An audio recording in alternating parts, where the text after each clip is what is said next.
Happy for it. Um, I'm glad America is a country. And this episode, it's strange that that's a controversial thing to say, that recognizing your nation's existence is controversial. Um, but for the transition, we are now going to go into one of the worst things America's done, that being the African slave trade. And do you hear any background noise? No, we're good. Okay, amazing. Yeah. My landlord's mowing the lawn, I think, and so I'm not always unclear about I can't hear it. if the audio can hear it or not. And River and Zoom have really good functions for removing background noise. I'm about to drop a video after finishing this episode, so I'm in a good mood. Whenever I drop a video, is a good mood. It's the Four Religions video. But to get into slavery, the topic of African slavery is the thing that our society obsesses over the most, where it's become this deep psychological neuroses which tears us apart, in that we're constantly obsessing over African American slavery. But the problem, though, is that in the process of doing so, we're not actually that good at the topic. Where in the process of college and high school, I read so many times about the African slave trade for school, but none of them actually conveyed the useful facts to me. And so I had to study it myself to actually understand it. And as an example of that, no Americans know what countries in Africa African Americans are from. So it's in Virginia and Maryland, it's from Nigeria. In the Deep South, it's from the Congo and Angola. And in Louisiana, it's Senegal. But no Americans know that.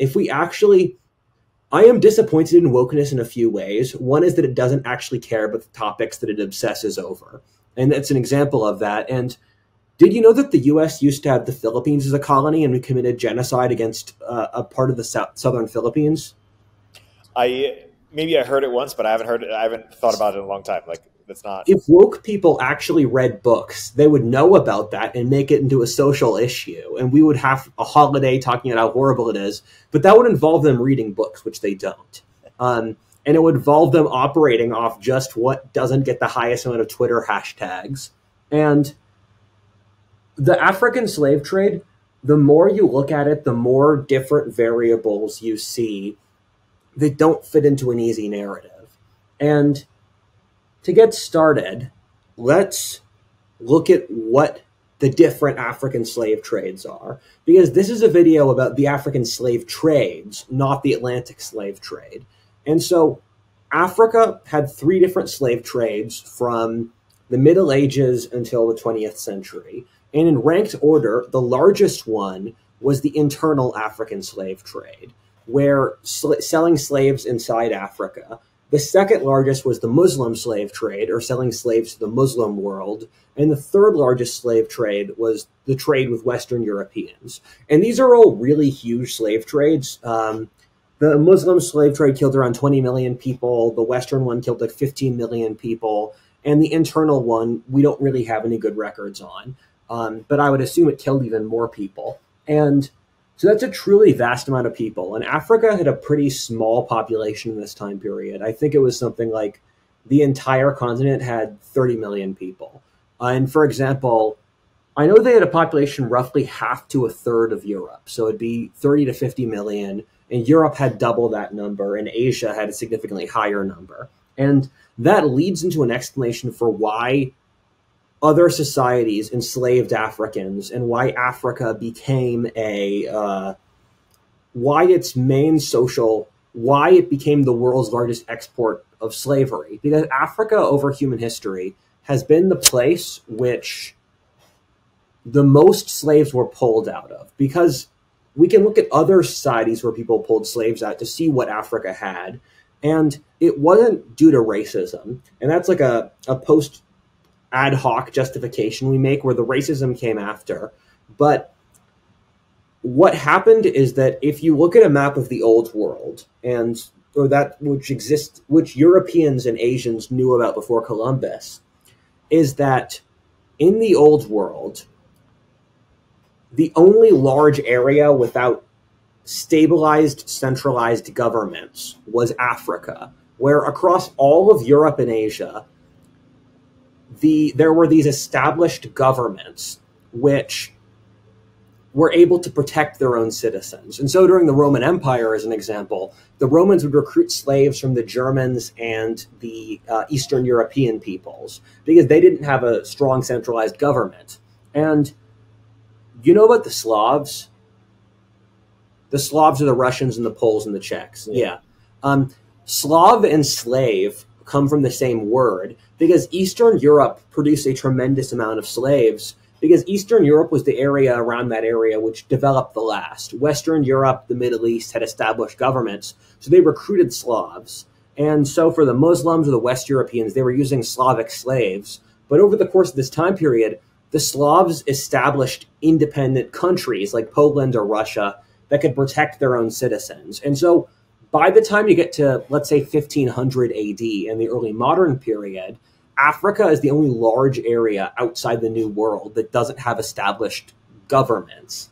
And so when you look at a society like that, you think, what commodities, and Africa was significantly less advanced than the other areas of the old world. Africa, lower population density, it didn't have or parts of Africa had large cities. Most didn't.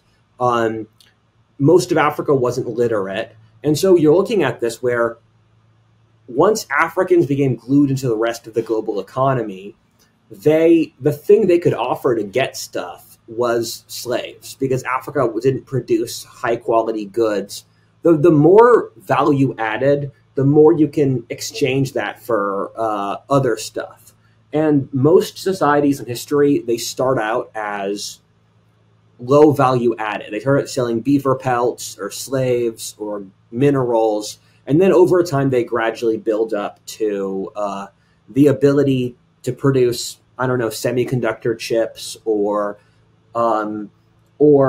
industrial equipment or ceramics or other very difficult goods to produce.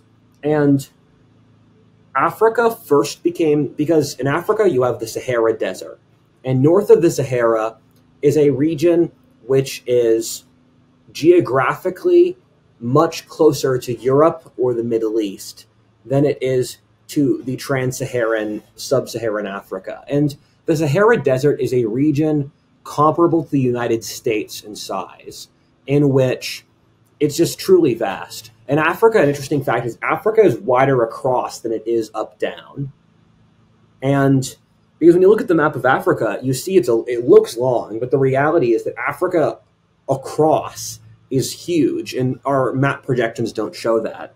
And you cross the Sahara from North Africa and Tunisia and Egypt, and the first people that had contiguous trade across the Sahara was the Romans. And when I was in high school, they restructured the entire Latin curriculum. This is actually the year after I left high school, around race in the Roman Empire. And that's absolutely ridiculous because the Roman Empire had all of 4 black people. They were barely in contact with sub-Saharan Africa. There were lots of people who were Punic or Egyptian, but they would have a skin tone roughly comparable to yours. North Africans look more European, they do black. So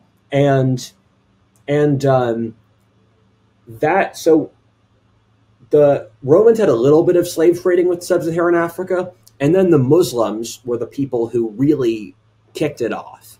And that was around 1000 AD. And in 1000 AD, you see Islam, because Islam was in North Africa, it percolated across the Sahara. And you saw the establishment of these kingdoms because you have North Africa, you have the Sahara Desert, which is uninhabitable desert for thousands of miles. Then you have the Sahel, and Sahel is Arabic for the shore because it's the shore of the great Sahara Ocean. And various kingdoms developed in the Sahel, like Mali or Kanem or Bornu. All these kingdoms developed to trade slaves across the Sahara.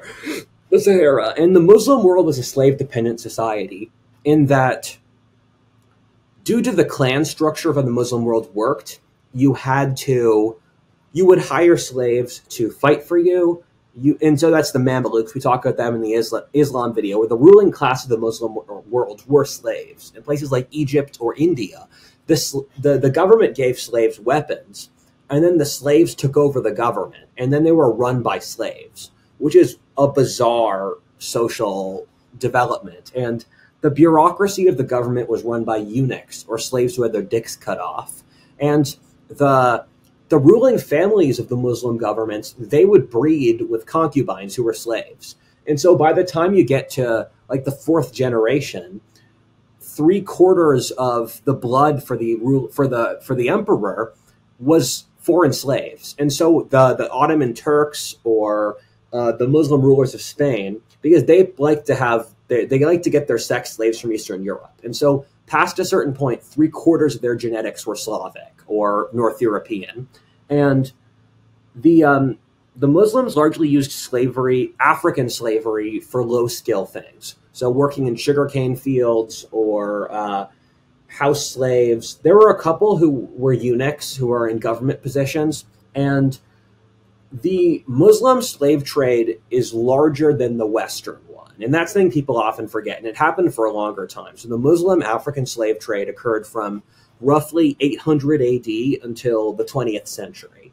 And there's a book I haven't bought yet, but I keep on looking at. It's Ghosts of the Sahara. And it's the story of an American crew from 200 years ago being shipwrecked in Morocco and looking at the African slave trade. And you'll hear eyewitness accounts of people who saw this slave trade. And it was absolutely inhumane, where in a lot of the walks across the desert, because they would walk slaves across the Sahara, 3/4 of the men involved would die. And that was fine. And this is one of the horrible things we see about African slavery, is that the idea that a significant amount of the people involved die is a built-in part of the process. If half the people die, but we make enough profit off the other half that it's still economical to afford that other half to die, then everything's fine.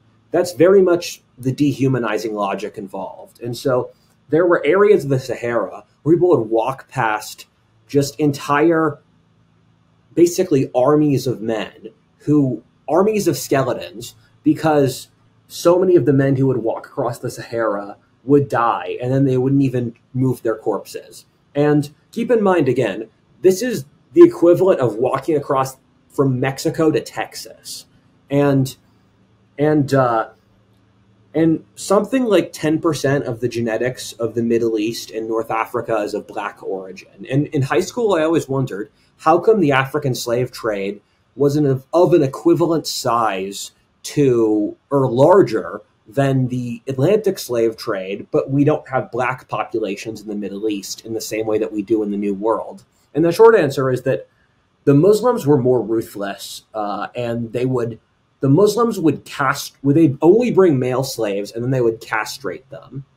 And so black people didn't particularly reproduce in the Middle East in the way they did in the New World. But in southern Iraq and the Abbasid Caliphate, something like a very significant amount of the population were black slaves who worked in the sugarcane fields. And in the fall of the Abbasid Caliphate, which we talk about in the Islam video, there were black anarchist slave rebels in southern Iraq who fought against the centralized government. And it's weird to look at racial politics happening in an Arab caliphate 1,200 years ago that would not be out of place in the 1950s. But at the same time, it's difficult to find that many serious effects of African slavery in the Muslim world. It happened, millions of people died, but they never attained political rights there. And it wasn't as particularly racial as it was in the Americas. In that, I think a lot of Western academics, they would try to make the Muslim world look better than it really is, because various political agendas. But it definitely was a racist society. But at the same time, in Islam, there is Dar al-Islam, or the Brotherhood of the Muslims. And so once you convert to Islam, you're not allowed to enslave other Muslims. And so there's this gradual feature of acclimating. And I mean, they didn't breed anyway, so it's less of an issue than the New World. But it wasn't as explicitly black or white, that is a double meaning there, as it was in the New World. And Islamic slavery was continued to practice until the 20th century. And we'll talk about why slavery around the world ended, but it was the British who ended global slavery. So the British were allied to the Ottoman Turks, and the Ottoman Turks were the big Muslim empire. And the British forced the Ottomans to end slavery inside their empire in exchange for supporting the Turks against the Russian invaders. And slavery was practiced inside the Muslim countries in Africa until incredibly recently, where the last country that abolished slavery was Mauritania in 1982. And Mauritania it's a black ethnically Muslim country in West Africa. Northern Nigeria, the British colony, abolished slavery in the 1930s. And if you go to places like Dubai or a lot of places in the Middle East, they practice something that's very close to slavery today, where they import guest workers from the Philippines and India, and then they have no legal rights, they can't go home, they don't get paid. And the Muslim world never really went through a reckoning for why slavery was wrong. And so even in the 1990s, there were bands of horsemen in Sudan who would enslave the South Sudanese and then sell them north. And so slavery technically ended a century ago in Islam, but there was no realization about this is why slavery is morally wrong. It's just the Europeans made us stop this. And I don't think it's impossible that over the next century, if the West gets weaker, that the Muslims would go back to slavery. And on top of that, there's a couple other things I wanted to spell about Islamic slavery, because we're starting with Islam, then we'll go to the Atlantic slave trade, then the internal African slave trade. One of which being that it wasn't purely African. For the New World slavery, it was almost all black people with some natives. In the Muslim world, a lot of it was white people. And white slavery, about 20 million people died in the total Muslim slave trade, the vast majority of which were Africans. But over, I think, between 500,000 and 1 million people died in the Muslim slave trade with Europe. And they would raid places like France or Italy or Spain, even as far afield as England or Iceland. They're the Barbary Corsairs. And the Barbary Corsairs were these pirates in the coast of North Africa, based out of Tunisia and Libya and Algeria, which were Ottoman Turkish protectorates. So they were puppet states of the Turks, but independent. And they were constantly raiding into Europe. And the Barbary Corsairs were really terrors into a very late period, into the 15 or the 1600s. And a big, one of the weird facets of this story is that America actually destroyed the Barbary Corsairs, where the Barbary Corsairs were raiding American shipping in the Mediterranean in the early 1800s. And America sent some mercenaries. We sent a handful of guys who hired mercenaries. And then we attacked Tripoli, Tunis, and Algiers in North Africa. So America destroyed these pirates that have been existing for 500 years on a whim, because all the European governments had these deals where they'd pay the Barbary Corsairs to not attack their shipping through money, and America just said, screw that. And so to cover bases, the Muslim slave trade was larger, it was bloodier, it continued longer, it wasn't explicitly racial, and it was less, and it was, over the time period it existed, it occurred at a smaller volume than the Atlantic slave trade, but it went on for longer. Do you have any questions? Yeah, is the 1619 project total bullshit? Let me get to that. So we're going to transfer to the Atlantic slave trade now. And with the 1619 project, to preface, the idea there is that America is a country fundamentally built off slavery. And let's lay this out. Black people are around 12% of America's population. And so if you say that Africans are the inherent story of America, what you're really saying is that 12% accomplished 100% of things. And that's silly. And you also, implicit in that is it makes sense inside the Marxist framework that the people who made it established.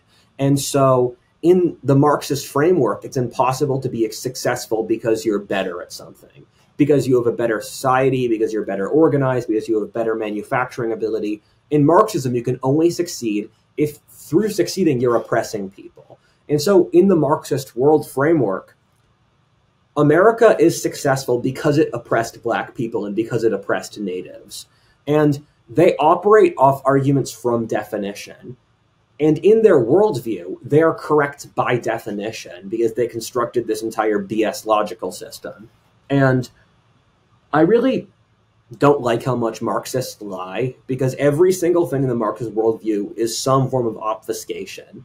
And they're taking something that emotionally I think some Americans, or most Americans, would agree with, that slavery was bad and white people exploited black people.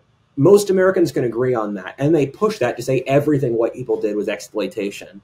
And I don't think any serious historian could ever support the 1619 Project who's not an ideologue. It's not even a historical argument. It's a political argument masquerading through history.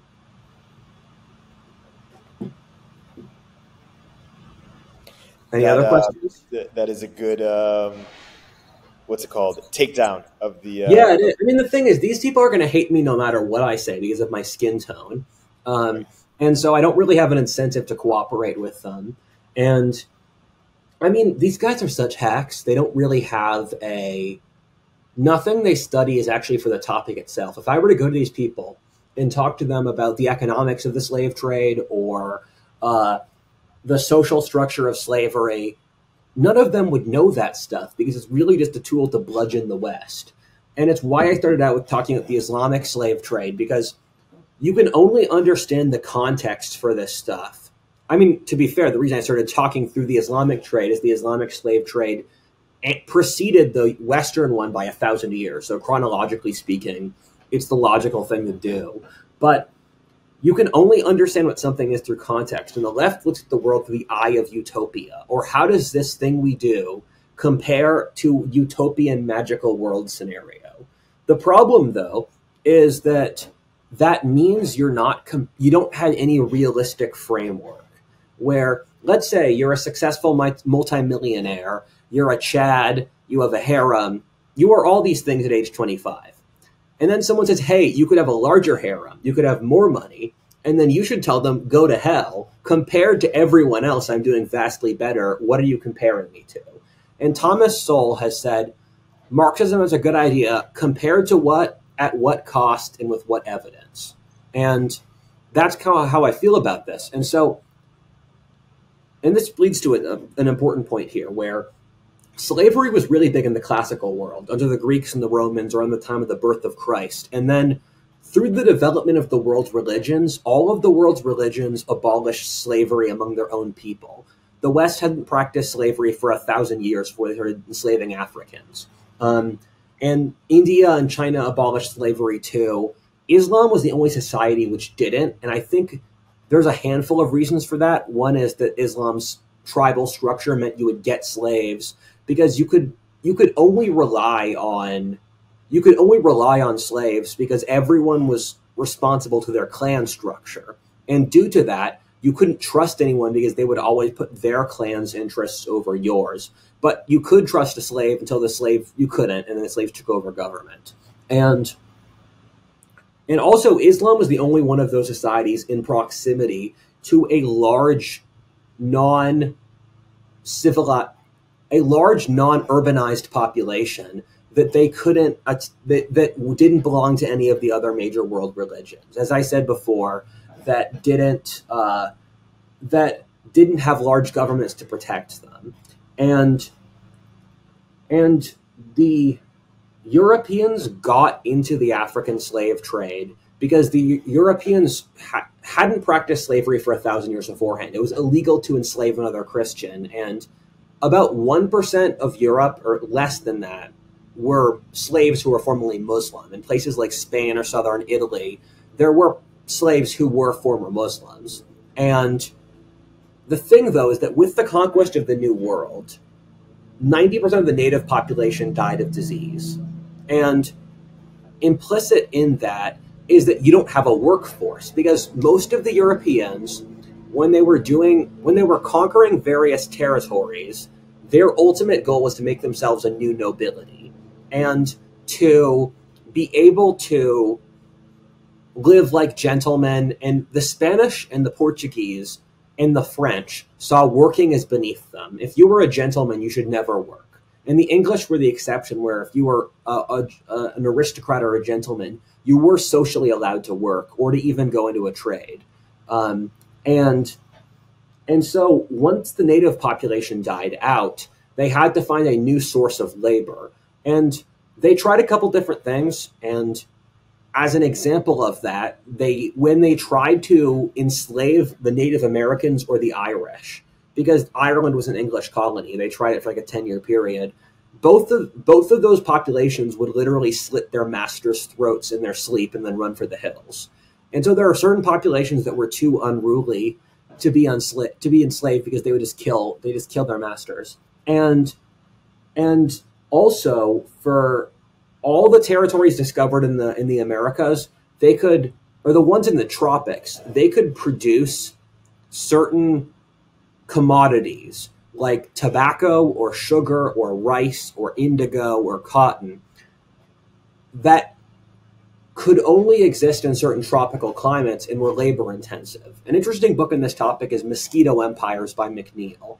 And Mosquito Empires is a history of disease in this time period, where Africa, and this is one of the most important facts of this video, Africa was completely deadly for non-Africans to go to in the pre-industrial world, because Africa was filled with the deadliest diseases in the world, whether malaria, ringworm, dengue fever, and yellow fever. And these diseases were explicitly horrifying. And for yellow fever, as an example, or dengue, you die in the most horrifying way. You get the disease, you start coughing up black phlegm, and then you die within days after experiencing the most excruciating pain possible.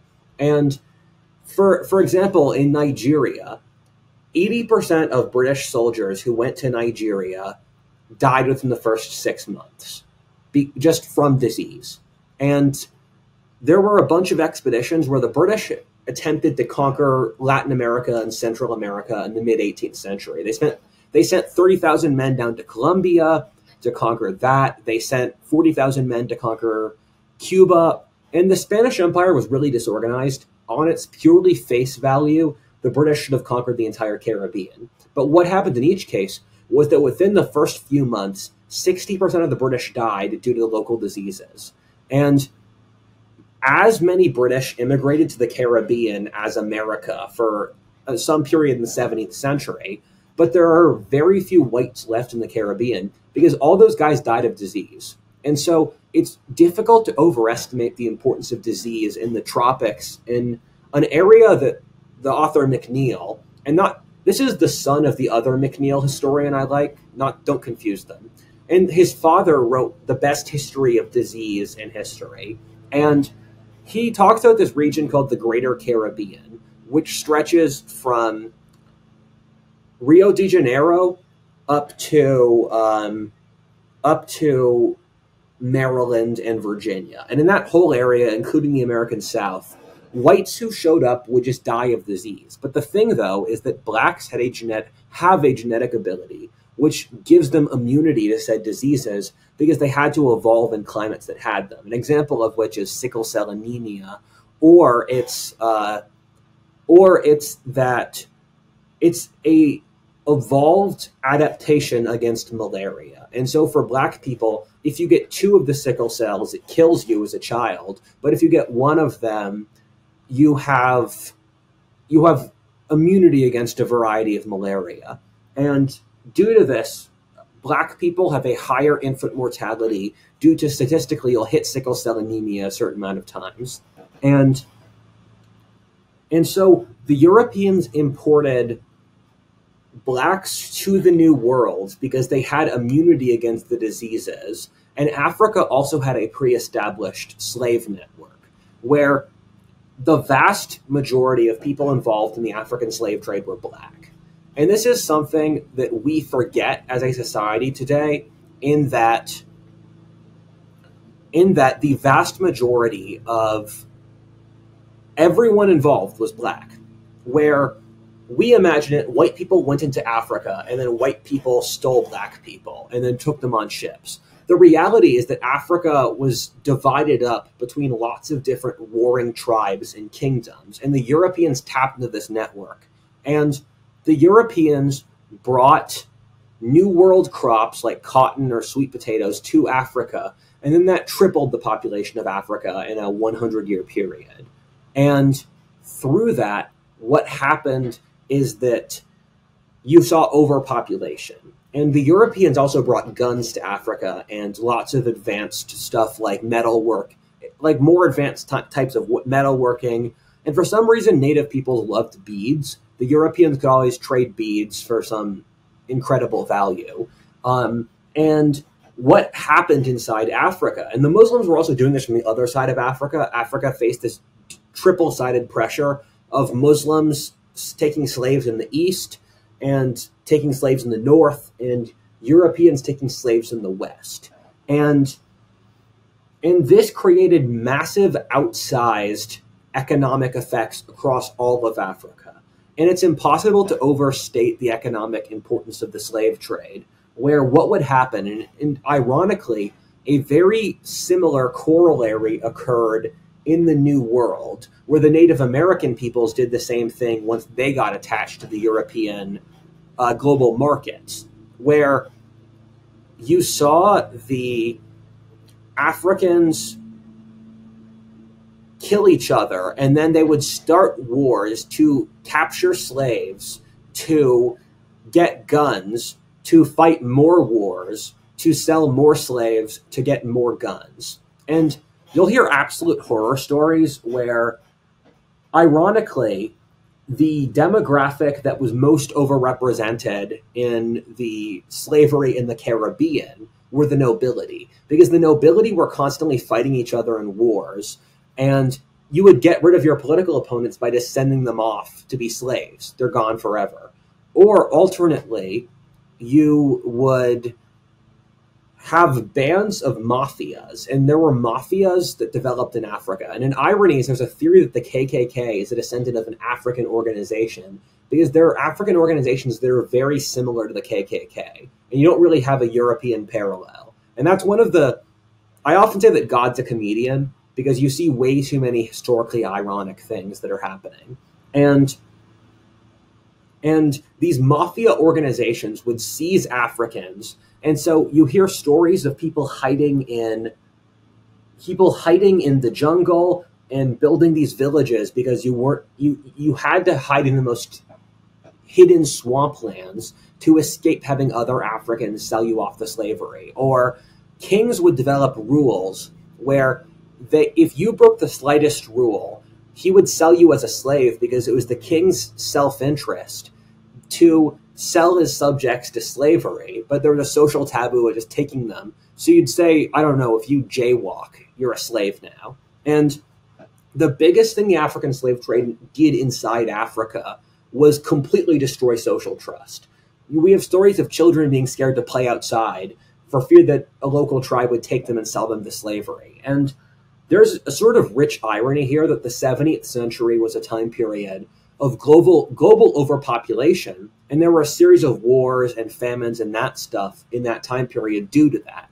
Yet what happened in Africa is that the slave trade killed off so many people that it removed that Africa didn't experience those wars and plagues and stuff that the rest of the world did, because the slave trade did such a good job of depopulating the continent. And it's hard to overstate just the sheer demographic scope of the slave trade, where it took a really big percentage of Africa's population. And of all the people who crossed the Atlantic in the 16th through 19th centuries, or from 1600 till 1800, 80% of them were Africans. For reasons we'll explain later, the Africans didn't reproduce, though. So the vast majority of people who crossed the Atlantic to the Americas were Africans. So there was a lot more slave migration than there was free migration. but white people ended up becoming a significantly larger demographic part of the New World's population. And so it totally changed Africa in that beforehand you had these pre-established states in the Sahel, like Kanem or Bornu or the Sudan. And then what happened was that the center of power moved away towards the coast, because the coast is where the Europeans were congregating to get the slaves. And the Europeans established these forts along the coast, because if the Europeans went into Africa themselves, they would die of malaria and the local diseases. So the Europeans tried to keep away from Africa itself. And an irony is the Europeans covered the entire coastline of Africa, but they knew of nothing of what was in the inside of Africa. Until roughly the start of the 20th century, Europe had no idea what was going on in Africa off the coastline. It was called Darkest Africa for a reason. But to jump back to the earlier point, the interior Sahel kingdoms crashed in Africa, and these are the formation of new kingdoms in the coast of Africa. For example, the Akana, the Congo, and these were all slave states who existed to trade with the Europeans. And a lot of them were incredibly brutal. And you will hear propaganda about this stuff due to the current political agendas, like Queen Nzinga in Angola, or there was a movie called The Woman King from a couple of years ago. And what all these movies leave out is that these are almost all incredibly predatory societies which existed for the purpose of creating slaves. And you saw some states that formed in resistance to this mass slaving, but basically no one in the story has clean hands. There's no player who you look at the African slave trade and you think, these were the good guys. This is really one of the examples for how, if you provide a financial incentive for something, humans can become incredibly cruel. And do you have any questions? Do you think, some people say, hey, America shouldn't get sort of unique criticism for slavery. If anything, it should get unique praise for having ended slavery, or being one of the first to do it. Say more about your take on this. I don't think America deserves to flagellate itself anymore over slavery. I think we could have done so during Jim Crow, when we were at a time in our history when a third of the country, black people, were not treated legal equals. I think that would be fair. Even if you did so within a generation of the end of Jim Crow, I think it would be somewhat justifiable. But by now, this is so lame. We've been doing this for so long. We've pushed this act so much. Black people are only about 12% of America's population. And so if we obsess over black people this much, it's just not fair to our entire society. And furthermore, I don't think black people care about this stuff that much. I mean, go to Philadelphia, go to Atlanta, go to Memphis. This is not the kind of things that black people actually think or care that much about. They're just mostly trying to live their lives. It's mostly guilt-tripped whites who obsess over this stuff. And it's an agenda that they can use. And people, a lesson from this video actually, is that people will keep following the incentives that you're given, that work for them. And there has been a social class in our society which has gotten goodies for continually pandering to the guilt of basically white women. And we've kept giving them more stuff until they grew into a horrifying monster, which is tearing apart society. And every society in the world has done horrible things. And we should compare ourselves to other societies. And the thing is that of the countries in the Atlantic slave trade, America was the country which treated slaves the best. And as we look at the Caribbean or Brazil, conditions there were much worse for slaves. But America lost 500,000 men to end slavery.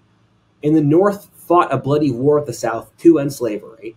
And then after that, it ended Jim Crow. And then we have already done reparations, and it's just called the welfare state. If you knew how much money flowed through the welfare state. It's a truly significant part of our income.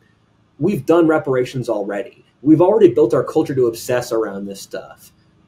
My friend Nick Freitas once said, if we could agree with reparations to never talk about race again, I might consider paying them, but I know that that will never happen. That's kind of my attitude too. And let's actually get to slavery in America, though. So we talked about slavery in Africa, and so you have three different axes of places which practice slavery in the New World. And let's start with America itself. And 95% of Black Americans were south of the Mason-Dixon line in early America. States like Pennsylvania or New York or New Hampshire, they were like 99% white. Except for New York City. There were some blacks in New York City under the Dutch. And this book by David Hackett Fischer, he's one of my favorite authors, is a great African founders. It's a great book on the anthropology of slavery. But you had two big areas of slavery. You had the northern South, like Maryland, Kentucky, Virginia, and you had the southern South. And they had vastly different slave cultures, where in the northern South they produced tobacco, and they were only about a third of those states' population. And in the northern South, in Maryland, the slaves were mostly from Senegal, and in Virginia, they were mostly from Nigeria. And among African Americans, the largest plurality is Nigerians, and that's across all the states. And then once you get to Angola and South Carolina and stuff, you get larger Congo and Angola populations, where the Portuguese were allies of the British. And so a lot of American slaves are from the former Portuguese colonies like Angola and Mozambique.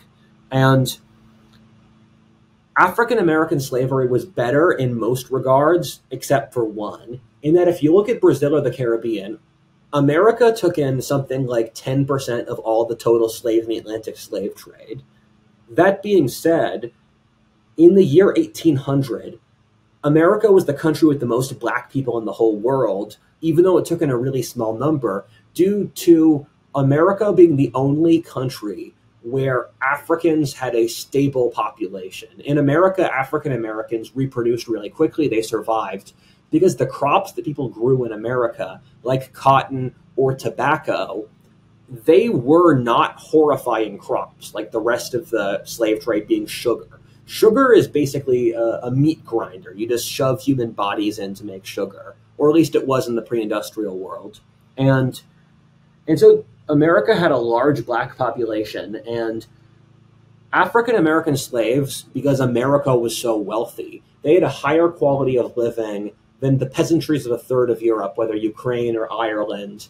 At the same time, though, they were disenfranchised from any sort of respect or social standards, where the accent Black Americans use in their dialect is a dialect from the south of England. And they were stripped of their language, of their names, of their culture, of their family structure. And an example of that is that with the breakdown of the traditional African clan structure, where everyone was part of this clan, where your cousin and your uncle and your father took care of stuff, the father died out in Black culture. And you see that with a lot of negative social effects today. And I think one of the worst parts of the slave trade was the breakdown of social continuity or a sense of respect or the past. And the white slave owners tried to do literally everything they could do to break the will of the blacks, because that was inside their self-interest. And they would castrate male slaves who fought back. They would whip people. They would work slaves extra long hours to break their will. It's very dehumanizing. And I think that's an understatement. And I think New World's Black culture has a sort of pessimism and nihilism that you don't see in Africa for that reason. And I think it's hobbled Black culture since as well, having that backstory. And I've compared African American culture to being raised by a narcissistic, alcoholic, abusive parent. And I think that's pretty telling. But we all know how America abolished slavery. you guys can watch the Civil War video. With the Industrial Revolution, the North forced the South to abolish slavery, and after that, the South created this culture of Jim Crow for a century, where blacks didn't have legal equality. And an interesting part of this is that at the time of the American Revolution, all the founding fathers wanted to abolish slavery because it wasn't profitable. In the colonial period, it was for tobacco and rice and indigo, and slavery had stopped being profitable. And so there was this idea that you would abolish slavery and it would happen gradually and peacefully, but then the cotton gin was invented. And the cotton gin was a tool that made cotton agriculture very profitable. So slavery grew in a lot of popularity in the 19th century until the North crushed slavery. But in the time between the American Revolution and the American Civil War, slavery became something that was completely taboo to question in the South, even though in the 1820s, Virginia, the most important slave state, nearly abolished slavery peacefully. And to go to the Caribbean, where if you look at the demographics of the slave trade, almost all slaves were sent to the Caribbean or Brazil. It was something, I think, 40% for each of them. And in the Caribbean, sugar slavery was the biggest driving variable, in which sugar is an addictive substance that people will do anything for, because it makes you go crazy. And the problem, though, is that sugar agriculture is absolutely brutal, where you work for 16 hours a day in the boiling tropical sun, and then you burn the sugar to caramelize it. And it's incredibly hard work. And so the pattern that they developed was to import slaves to the Caribbean and Brazil, work them to death, and then use that money to buy more slaves to work to death. And so that's why they imported so many slaves who didn't reproduce. And again, comparably to the Muslim world, it's incredibly evil. And it was all to get a substance no one needed. It is fundamentally unhealthy. It was to fill the chocolate cakes and the sugar. And the irony is that this was the equivalent of oil, where sugar was such a valuable substance that the places that are tiny on the map, like Guadeloupe or Trinidad or Jamaica or the Bahamas, in the French and Indian War, the British considered trading all of Canada. And keep in mind, Canada included half of America. Places like Ohio, Illinois, Ontario, the Great Lakes. The British considered trading all of Canada for the islands of Guadeloupe, which is the size of a single county. And that was because Guadeloupe had a net worth that was higher than all of Canada, because sugar was such an expensive thing. And the British government was controlled by the sugar merchants, because you would make a tremendous amount of money in the Caribbean, then you would go back to Britain, you'd be so rich that you would end up in government. And so these were ecologically destroyed places where all the trees were cut down to its infinite sugar. It's one of the most cancerous societies ever. And an example of this breaking down was the war in Haiti, where France had its revolution, and with the France in chaos, the 95% black population of Haiti and the other 5% were mostly black-white mixed race with a handful of whites. They launched revolts, and it became a race war between the blacks and the whites, where different factions of blacks killed each other. And the black population of Haiti actually beat the French, largely because the disease gradient was so horrifying that an entire French army, with Napoleon as its lead, Napoleon was leader of France, and he sent an army to Haiti, a territory which is tiny, and almost all of them died of disease once they arrived. And the war in Haiti is one of the most absolutely brutal in all of human history. And it was between the French colonizers, the black slave population, which then spiraled into different sub-factions, and then they invaded the Dominican Republic, which they conquered briefly and then were pushed out of. And it's really comparable to the Eastern Front in World War II in its brutality. And Haiti became a failed state in the poorest country in the Western Hemisphere since slavery doesn't establish good institutions. And Haiti then devolved into a slave society where they enslaved the descendants of slaves, enslaved other black people. And it was sometimes mixed race people enslaving black people, sometimes those black people enslaving other black people. And that's a common thread because if you're part of a slave society, slavery is what you know. And so as an example of that, Liberia is a country in West Africa. And Sierra Leone is comparable, where Liberia was established by African American slaves because there was this big scheme to send black slaves back to Africa. And for Sierra Leone, it was the British colonies, like the British Caribbean. And what happened in Liberia is very telling, where the African Americans, and Liberia has cities named Maryland, Philadelphia. Its capital is Monrovia, named after James Monroe, our former president. And the African Americans enslaved the local black population. Liberia was one of the poorest countries in the world, and it didn't have a road system into the late 20th century, and it spiraled into civil war where the slaves who were enslaved by the former American slaves, they rebelled against the black Americans, and the black Americans established a caste system where they acted like the whites back in America. And you had a warlord named Roosevelt Johnson in the 1990s who was fighting as a leader, and you had other leaders like you had William Tubman. It was some name like William Tubman. He was a descendant of Harriet Tubman. And so you had this American aristocracy install itself in Liberia. And Liberia is one of the craziest countries in the world historically. But the Caribbean slavery ended because the British made a decision in the 1830s to end slavery. And it's hard to know the motivations here. One part of it was genuinely altruistic. Evangelical Protestants were the people who ended slavery, where there was this wave of evangelical Christianity in the early 19th century. And a lot of leftists like to say that they ended slavery, but in almost every case, it would be people equivalent to the Bible Belters today. Marxists did nothing to end slavery. It was all Christians. And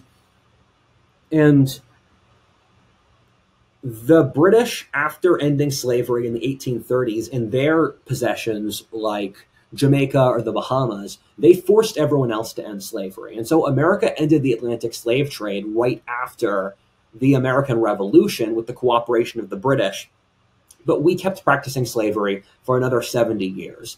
And then the British, because Britain ruled the world's oceans at this point.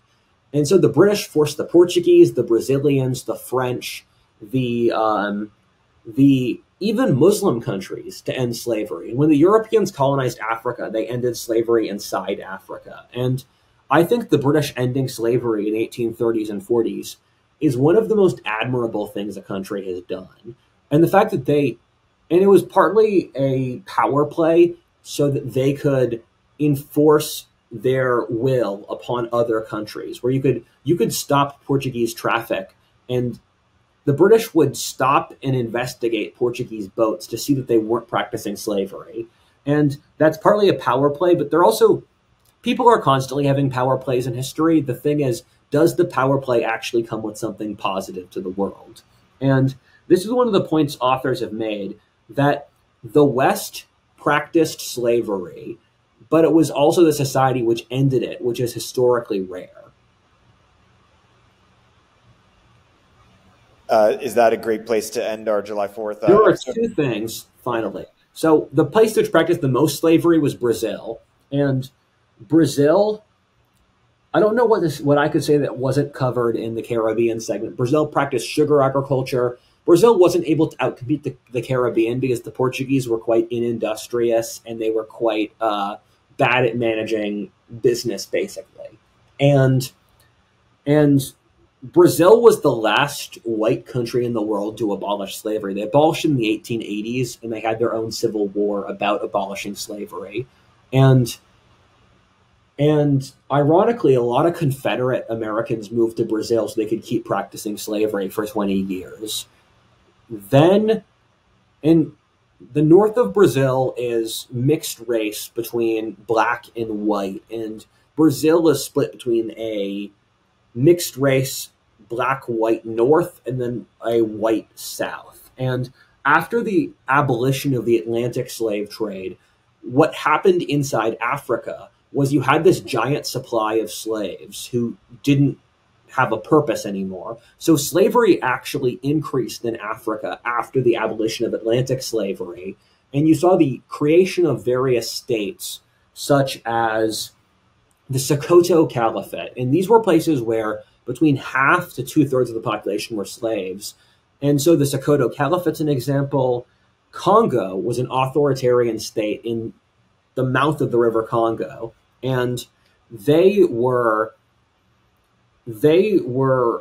like Stalinism. They were incredibly brutal, and they were a very poor society. And as a general rule, the Europeans preferred slaves who were from authoritarian societies to ones who were from free societies. So the Igbo from Nigeria, because the people in Virginia or Maryland were poorer, so they bought worse quality slaves. And so Americans ended up buying a lot of the freest slaves because they were the ones who were harder to get them to work for you, where slaves in places like the Congo were higher quality because they were from an authoritarian society which had already forced people to submit for their whole lives.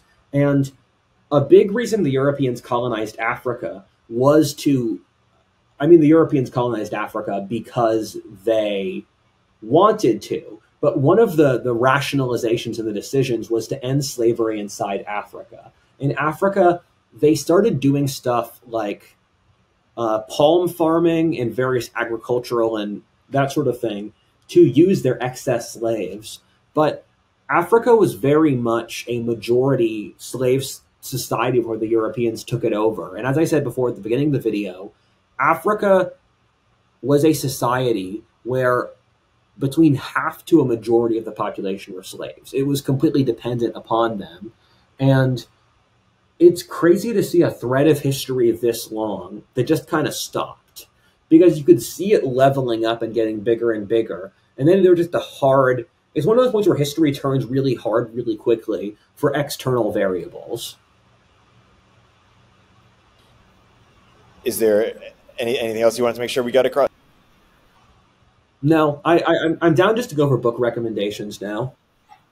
So, African Founders by David Hackett Fischer. This is the best book on slavery in America. Conquests and Cultures by Thomas Sowell. This is a great book on the African slave trade in general. Africa by John Reeder. This is the best history of the continent. And this is supposedly Africa and the Africans by John Thornton. This is supposedly the best Atlantic slave trade history. I have a couple others, but those are the ones that you guys should start with. Happy for it.